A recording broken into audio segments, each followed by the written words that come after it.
Look at you. You are poor. You need to get out of this restaurant now.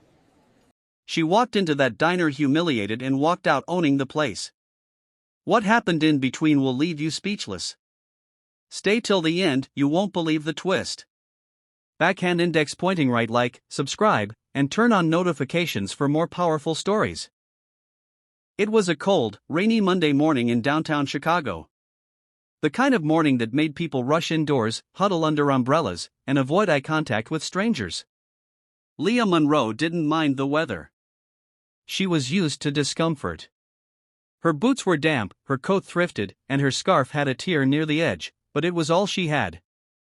Leah pushed open the heavy glass door of the Golden Fork Diner. The warm air hit her face, filled with the smell of overcooked bacon and burnt coffee. It was modest. Dimly lit. The kind of place where no one remembered your name if you didn't tip well. She had only been there a few times. It wasn't fancy, but it was warm, and she had just enough for a coffee and maybe a slice of toast. As she walked toward the back booth, a voice stopped her. "Excuse me," said a woman with a forced smile and an irritated tone. "That booth's for customers who actually order meals. Not just coffee." Leah paused and looked at the waitress. Blonde ponytail, bright red lipstick, a name tag that said Amber. She wasn't smiling kindly. The corners of her lips curled with judgment, her eyes scanning Leah from head to toe like she was dirt on the floor. "I'm ordering," Leah said softly. "Just coffee. Maybe toast." Amber raised a brow. "Oh. Okay. Coffee and toast." She looked at the clock on the wall, then back at Leah. "You sure you can afford that? No offense." Someone chuckled at the counter nearby. Leah's face flushed. She walked past her without another word and slid into the booth by the window. Her hands were trembling, though she tried to hide it. Amber eventually brought over a chipped mug and a thin white plate with dry toast. Leah gave her a 5 and a few coins, then dug into her bag to count her remaining cash. She had enough to pick up Jacob from school and buy some groceries. Barely. The waitress hovered. "Just so you know," she said, "we're not a public lounge. We've got a policy about loitering." "I'm not loitering," Leah said without looking up. "I'm eating." Amber scoffed. "Sure. Enjoy your toast." She walked off, mumbling something under her breath. Leah blinked hard to fight the sting in her eyes. It wasn't the first time she'd been talked down to. Wearing second-hand clothes, paying in coins, skipping meals, this had been her reality for years. Ever since Jacob was born and his father vanished into thin air, Leah had carried everything on her own. 2 jobs. Unreliable childcare. Constantly behind on rent. She stirred her coffee slowly. All she wanted was one peaceful moment. But Amber had stolen that too. What Amber didn't know, what no one in that diner knew, was that Leah Monroe had received a letter just 4 days earlier. It had come in a cheap white envelope, the kind you usually toss in the trash. But something had told her to open it. Inside was a formal letter from a law firm in Savannah, Georgia. Her grandmother, whom she hadn't seen since she was 16, had passed away. And in her will, she'd left everything to Leah. A bakery. Fully owned. Successful.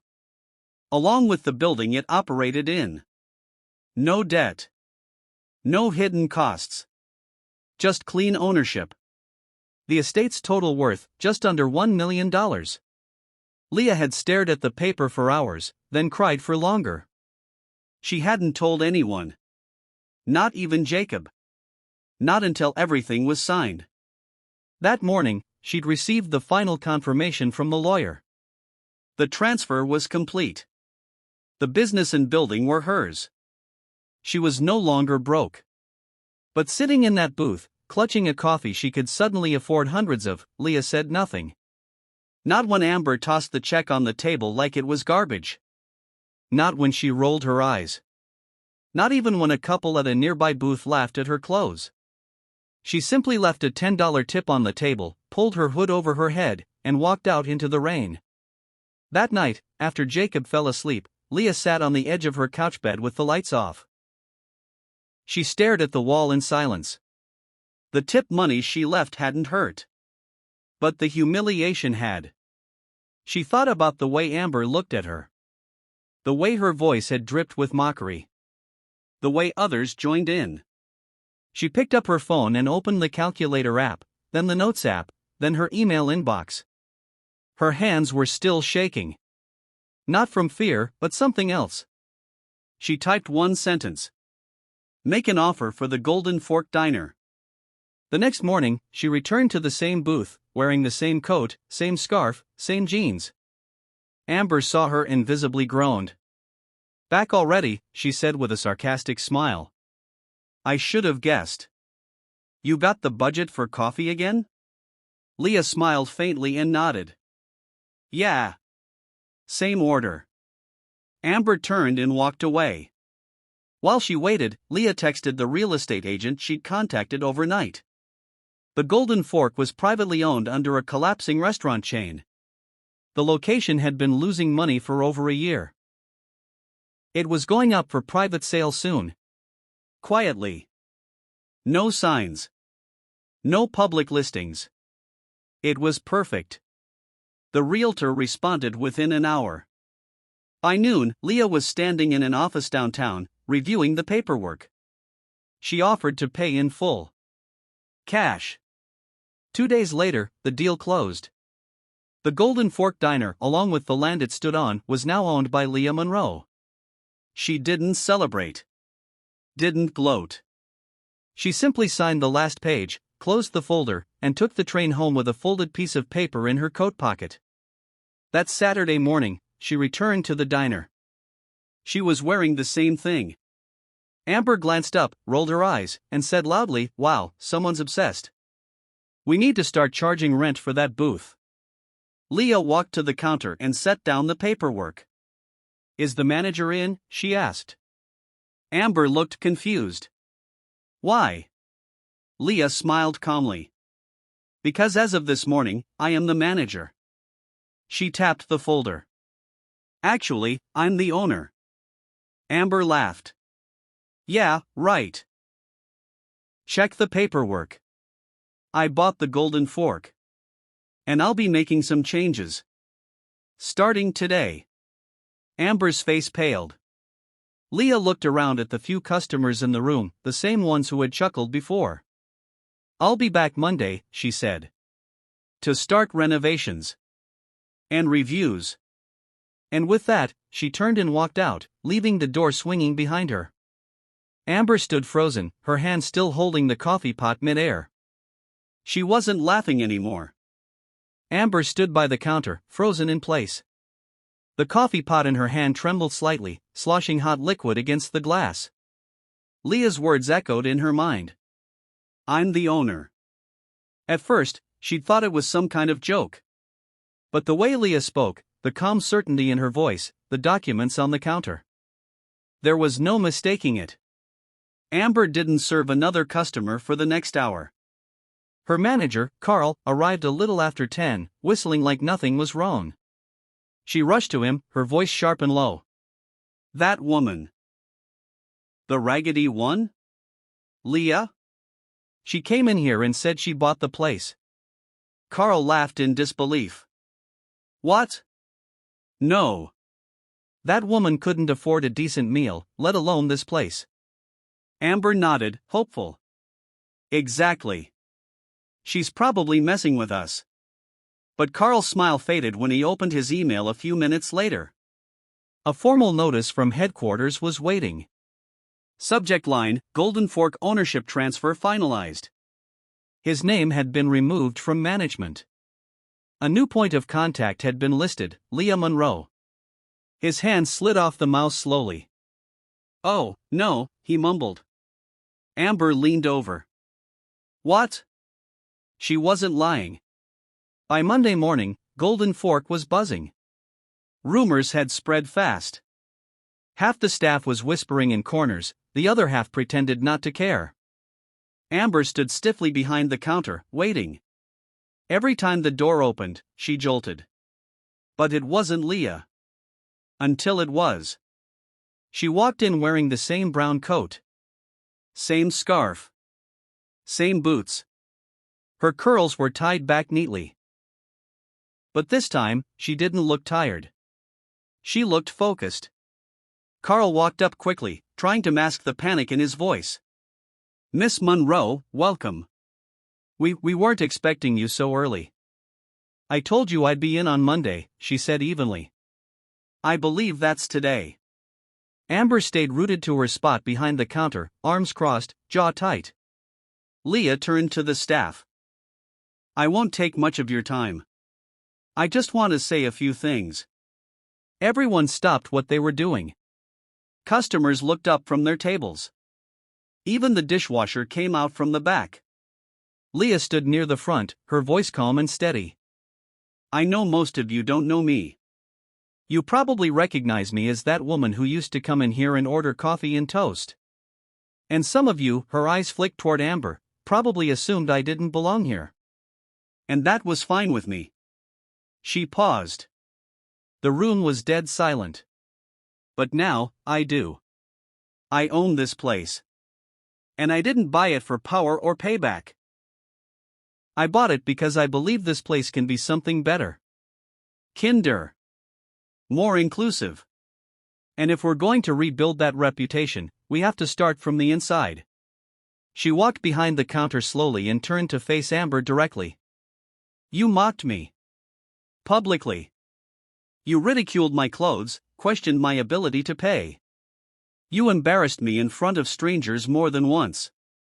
Amber's face turned a deep shade of red. She shifted uncomfortably. "And I let it go. Because I didn't want to waste my voice on people who don't listen. But I'm not silent anymore." Carl took a half step forward, unsure whether to step in. Leah raised a hand calmly. "I'm not here to fire anyone on my first day," she said.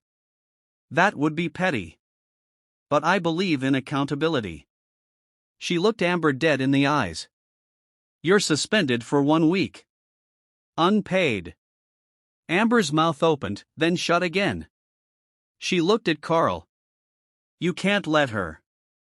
"She's the owner," Carl said quietly. Leah continued. "You're welcome to come back after the suspension. But when you do, you'll go through hospitality training. I want every customer treated with respect, regardless of what they're wearing or how much they order." Amber stormed out moments later, muttering under her breath. Leah exhaled. By noon, she was sitting in the back office with a notepad, a calculator, and a strong cup of coffee she didn't have to count pennies for. She began reviewing inventory, payroll, and expenses. The place had potential, but it was bleeding money. The decor was outdated, the menu hadn't changed in years, and customer reviews online were abysmal. She made a list. A long one. Everything needed an upgrade. She called a friend from Savannah, Joanne, the bakery manager she had inherited with the business. Joanne was smart, fast-talking, and had a mind for branding. "I need a rebrand," Leah told her. "New logo. New menu. Better ingredients." Joanne laughed. "Girl, I've been waiting for you to say that." Over the next 3 weeks, Leah worked tirelessly. She met with contractors, sampled recipes, redesigned uniforms, and even personally sanded down the scratched wooden booths. She found a local artist to paint a mural on the wall. She hired a new chef and let go of the kitchen supervisor who had been caught skimming food costs. But the hardest part wasn't the renovation. It was trust. Staff didn't know how to take her. They saw her scrubbing grease off the kitchen tile herself, wearing the same old coat. Some assumed it was a stunt. Others thought she'd burn out in a week. But she didn't.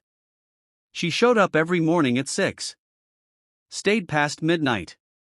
Cleaned the coffee machines, flipped pancakes during the rush, listened to complaints without snapping once. Slowly, things shifted. By week 4, the golden fork didn't look the same. Neither did Leah. She wore a new blazer. Simple but sharp. She'd had her hair trimmed and got a new pair of boots. Still modest, but with pride. Customers returned. Old ones. Curious new ones. A few even asked to speak to the owner. "You mean Leah?" the hostess would say with a smile. "She's in the kitchen." Amber returned at the end of her suspension, noticeably quieter. She apologized not just to Leah, but to the entire staff. She sat through every minute of the training without complaint. When she came back to work, she didn't roll her eyes at low orders. She brought water before it was asked for. She smiled. And people noticed. One afternoon, as Leah was restocking the pastry display, Amber approached her cautiously. I didn't expect you to actually let me come back," she said. "I believe in second chances," Leah replied. "People gave me some. I just paid it forward." Amber was quiet, then mumbled, "Thanks." Leah nodded and went back to arranging croissants. 2 months after Leah took over, Golden Fork held a soft relaunch. New logo. New colors. A short speech. Local press. The place was packed. Jacob stood beside Leah in a little button-up shirt, holding her hand tight. She had never seen him smile so wide. He helped cut the ribbon, and everyone clapped. Even Amber. That night, Leah and Jacob sat in the booth by the window, the same one they had been shooed away from all those weeks ago. But this time, they were served first. Extra whipped cream on his hot chocolate. A chocolate cake with his name written in icing. "You own all of this?" Jacob whispered. "All of it," Leah said, kissing the top of his head. He grinned. "Does that mean I can get free cake forever?" She laughed. "Within reason." He leaned his head on her shoulder. "I'm glad you didn't give up." "So am I." Outside, the rain had started again. But inside, everything was finally warm. 3 months into owning the Golden Fork, Leah stood at the front window and watched the street come alive with the usual morning rush. Yellow cabs honked in frustration, commuters rushed past bundled in coats, and the familiar clink of mugs and scent of fresh cinnamon rolls floated through her newly remodeled diner. Golden Fork had become something else entirely. The vinyl booths were replaced with polished wooden seating. Chalkboard menus were hand-lettered with daily specials. A new espresso machine hummed proudly behind the counter. Local jazz played softly through ceiling speakers. And the biggest change? People smiled when they walked in. Customers who once sneered at her now asked for Leah by name. Every review that came in over the past month was 5 stars. People loved the transformation, and many mentioned Leah herself. How involved she was. How kind she remained, even as the owner. She had become the face of the diner more than a business owner. She was a symbol. But success didn't come without pressure. Leah was tired. Not the kind of tired that sleep could fix. It was deeper, mental, emotional. She was holding everything together. Managing the staff, juggling accounts, solving little emergencies every day. Her grandmother's bakery in Savannah was running smoothly under Joanne's management, but coordinating between 2 businesses stretched her thin. Late one night, after closing, she sat alone at the corner table with the lights low. The hum of the refrigerator was the only sound. She stared at a printed spreadsheet. Profits were rising. But so were expenses. The renovations had eaten into her safety cushion. Payroll was due next week. Equipment maintenance costs had doubled after a recent inspection. She closed her eyes. Jacob's voice played in her mind from earlier that evening. He had asked her to read to him before bed, but she'd come home late again. He had already been asleep. That guilt sat on her shoulders heavier than any financial worry. She opened her phone and stared at a photo of them at the ribbon cutting. His smile. Her tired eyes. A soft knot broke the silence. Amber stood at the entrance to the kitchen, holding her jacket. "I saw the light on." Leah nodded. "Just finishing up." Amber hesitated. "You okay?" Leah gave a tired smile. Always. Amber stepped closer. I know we haven't exactly been best friends. And I don't expect you to forgive me for the way I treated you before. But if you ever need help running this place, I mean, more help, I'd like to step up. Leah blinked. Really? I've worked in diners for years, Amber said. Never had a boss who worked harder than the staff. Most of them didn't care. But you do. That makes people want to care back. Leah looked at her for a long moment. I do need a floor manager, she said quietly. Someone I can trust. Amber straightened. I'm in. It wasn't a dramatic turning point, but it was a meaningful one. From that day on, Amber showed up early, stayed late, handled schedules, and kept the crew tight. She made sure Leah got home in time to read to Jacob. Slowly, Leah stopped trying to do everything herself. The diner settled into a rhythm. And then, just as everything started to feel stable, an unexpected storm rolled in. One Friday morning, Leah received a letter. Thick envelope. No return address. Inside was a folded legal document. She read the first line and froze. It was from a lawyer representing a man named Derek Hayes. Her ex-husband. Jacob's father. The letter was a formal notice. He was suing for partial custody. Her hands trembled as she read the rest. He claimed he had turned his life around. That he was financially stable. That he wanted to reconnect with his son. Leah's stomach churned. He hadn't sent birthday cards. Not a single phone call in 9 years. No child support. No apology. Just silence. And now, suddenly, after she'd built something, after she'd made a name for herself, he wanted back in? She drove to her lawyer's office that same afternoon. The meeting was short but firm. You have a good case, her lawyer said. His history doesn't favor him. But he's within his legal rights to file. You'll have to go to court. Leah clenched her jaw. I won't let him near Jacob. You may not have a choice. We'll fight. But you need to be prepared. Prepared. That word haunted her for days. She couldn't sleep. Every noise in the night felt like a threat. She kept staring at Jacob, his laughter, his little jokes, his drawings of dinosaurs on the fridge. She imagined a courtroom tearing them apart. Her heart screamed at the thought. She didn't tell him. Not yet. He was too young. Too gentle. Instead, she poured everything into the diner. By the time the court date came 2 weeks later, Leah stood before a judge in a charcoal blazer, hands folded tightly in front of her. Derek sat across the room, freshly shaved, in a tailored suit. He looked smug. Almost victorious. He spoke of his growth, his rehabilitation, his regret. Leah said little. Her lawyer had warned her not to get emotional. But when the judge asked her directly why she had refused to allow contact before this, she broke. I never stopped him, she said, voice steady but burning with grief. He stopped himself. He left when our son was a baby. He didn't leave because of me. He left because he couldn't handle responsibility. And now, years later, he's back, not because he loves Jacob, but because he found out I'm finally doing okay. There was a pause. The judge nodded slowly and said, We'll review the motion and deliver a ruling in 30 days. 30 days. Leah left the courthouse with her fists clenched and her heart broken. But something shifted that day. The next morning, she stood outside the diner watching people walk past. She saw mothers holding children's hands. She saw tired women in old coats. And she remembered.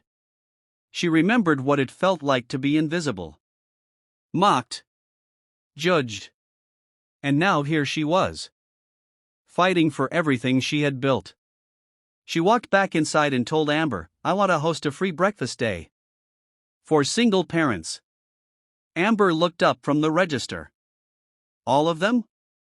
All of them, Leah said. One full day. No bills. Just dignity. Word spread fast.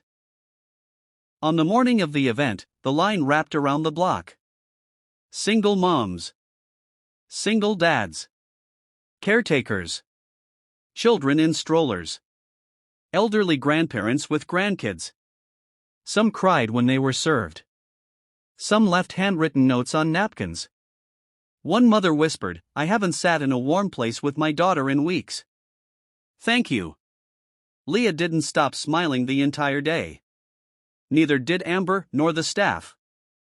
Jacob helped too, wearing a tiny apron and handing out cookies. That night, after the last guest left and the diner closed, the staff gathered quietly. Amber clinked her water glass. To Leah, she said, "The only boss who bought a diner with $1 and a dream, and gave it all back to the people." Everyone raised their glasses. Leah sat beside Jacob and smiled softly. But in her heart, the worry hadn't left. 30 days. The court's decision still loomed. And deep down, she knew something Derek had said in court was true. He hadn't come for Jacob. He had come for her. And he wasn't done. 30 days later, Leah Monroe sat in the courtroom again. This time, she wore a navy dress. Simple, strong. Her hands were folded neatly in her lap, and her eyes never left the judge. Derek sat across the room with his lawyer, still wearing the smug half-smile he'd worn through the last hearing. He hadn't changed. Not really. Just polished the outside. The courtroom was quiet as the judge entered and took his seat. "This court has reviewed the full custody petition," he began. "After careful consideration of both testimonies, financial disclosures, and behavioral records, we have made a determination." Leah held her breath. Her nails dug into her palms. Jacob's face floated in her mind, his tiny dinosaur drawings, his giggle when she tickled his ribs, the way he hugged her neck like he never wanted to let go. "Custody will remain with the mother, Leah Monroe." Her breath escaped all at once. The room blurred for a moment. The judge continued, "Given the father's prolonged absence, lack of financial contribution, and sudden interest following the mother's acquisition of assets, the court finds the request for shared custody lacking merit." Derek's jaw tightened. His lawyer whispered something, but he waved it off, standing up before the judge was even done. Leah remained seated, composed, as the decision was finalized. Outside the courtroom, Derek caught up to her as she reached the hallway. "You think you've won," he muttered. She turned to him calmly. "This wasn't about winning. This was about protecting my son. You think you're better than me now? Because you bought a diner?" "No," she said, meeting his eyes. "I think I'm better than I was, because I learned how to build something from nothing. Without hurting anyone." He scoffed and walked off. Leah didn't watch him go. She stepped out into the light and took a long breath. It was over. Finally. At home, Jacob hugged her tight when she walked in. He didn't know about the case, only that she looked relieved. That night, they made cookies together and danced in the kitchen to old Motown records. Leah laughed freely for the first time in weeks. But she didn't slow down. At Golden Fork, things had taken a life of their own. The free breakfast event sparked a wave of goodwill. News stations picked up the story. A local journalist published a feature, "From Mock to Magnate, the single mom who bought the diner that shamed her." It went viral. Customers poured in. People donated.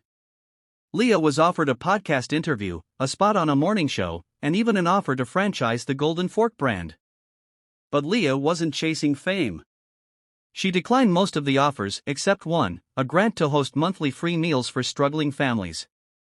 That became her mission. She hired more staff, expanded hours, and gave raises.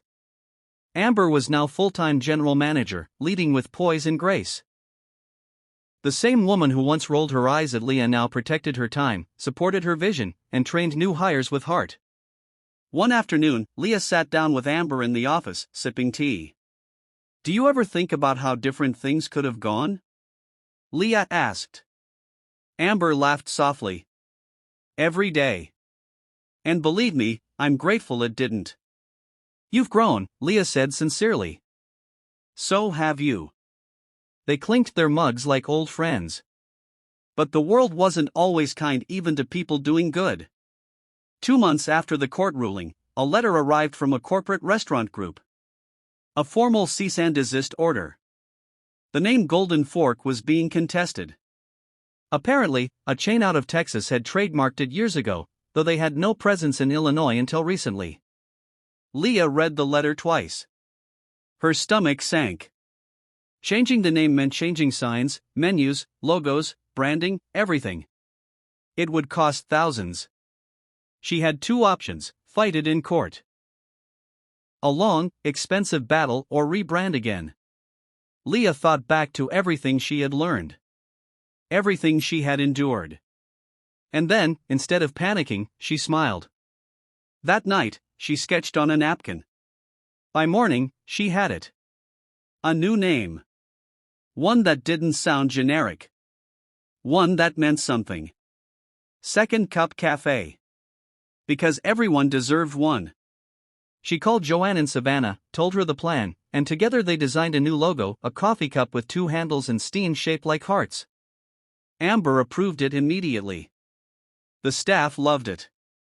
Jacob made a comic book about it and even handed out hand-drawn flyers at school. The new signage went up within 3 weeks. Customers didn't just stay, they celebrated it. The press returned. And Leah stood in front of the new name proudly, not with resentment, but rebirth. Second Cup Cafe became more than a business. It became a safe space. Every Friday night, they hosted live poetry and music from local youth. Sundays were reserved for single-parent brunches, funded by community donations. A bookshelf in the corner let kids take home free books. And Leah had a special table reserved every day for anyone who needed a warm meal, no questions asked. Amber oversaw the floor. Joanne visited monthly. Jacob sometimes ran around with a notepad, pretending to take orders. Leah finally stopped counting coins in her purse. And yet, even in her success, she remained grounded. She kept the same modest apartment, still wore her old coat when it rained, still used public transport. Because none of it had ever been about image. It had always been about freedom. One day, an older woman came into the cafe. Gray hair, tired eyes, hesitant smile. She wore a coat not unlike the one Leah once had, frayed at the sleeves, thrifted. The woman stood by the counter, unsure. Leah walked over. "Hi there," she said gently. "Can I help you find a seat?" The woman looked startled. "Oh, I don't have much. Just wanted to get warm." Leah smiled and gestured toward the corner booth. "Sit down. You're in the right place." She brought her soup and bread herself. Then coffee. Then pie. No one judged. No one stared. As Leah walked back behind the counter, she caught a glimpse of herself in the mirror, not the woman who once trembled with a $5 bill in hand, but the woman who turned every cruel word into fuel. Every hardship into purpose.